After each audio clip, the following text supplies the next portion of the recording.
शौर्य रणरागिणी न्यूज साठी प्रवीण पवार विशेष प्रतिनिधी। महासंमेलनास माननीय महसूल मंत्र्यांचा सकारात्मक पाठिंबा। पालकमंत्री चंद्रशेखरजी बावनकुळे यांना संत नामदेव महाराज राष्ट्रीय एकात्मता विश्व महासंमेलनाचे निमंत्रण।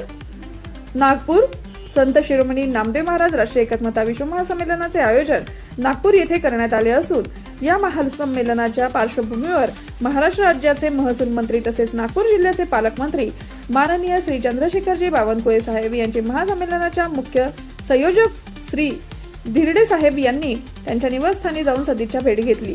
या भेटीदरम्यान महासंमेलनाची संकल्पना, उद्दिष्टे, आतापर्यंतची तयारी तसेच समाजात एकात्मता व बंधुता वृद्धिंगत करण्यासाठी महासंमेलनातून अपेक्षित असलेल्या व्यापक संदेश याबाबत सविस्तर चर्चा व आढावा सादर करण्यात आला। यावेळी माननीय बावनकुळे साहेबांना महासंमेलनाचे औपचारिक निमंत्रण देण्यात आले। भेटीच्या प्रसंगी माननीय साहेबांचे शाल देऊन सन्मान करण्यात आला तसंच संत शिरोमणी नामदेव महाराजांची प्रतिमा भेट म्हणून प्रदान करण्यात आली। महासंमेलनाच्या हेतूचे व सामाजिक एकात्मतेच्या विचारांचे त्यांनी मनापासून कौतुक केले। महासंमेलनास सकारात्मक प्रतिसाद देत माननीय श्री चंद्रशेखरजी बावनकुळे साहेब यांनी या उपक्रमास सहकार्य करण्याचे आश्वासन दिले। समाज हिताच्या दृष्टीने हे महासंमेलन महत्त्वपूर्ण असल्याचे मत व्यक्त करत त्यांनी समाधान व्यक्त केले।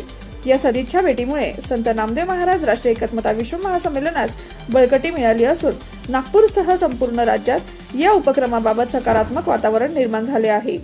शौर्य रणरागिणी न्यूज साठी प्रवीण पवार विशेष प्रतिनिधी।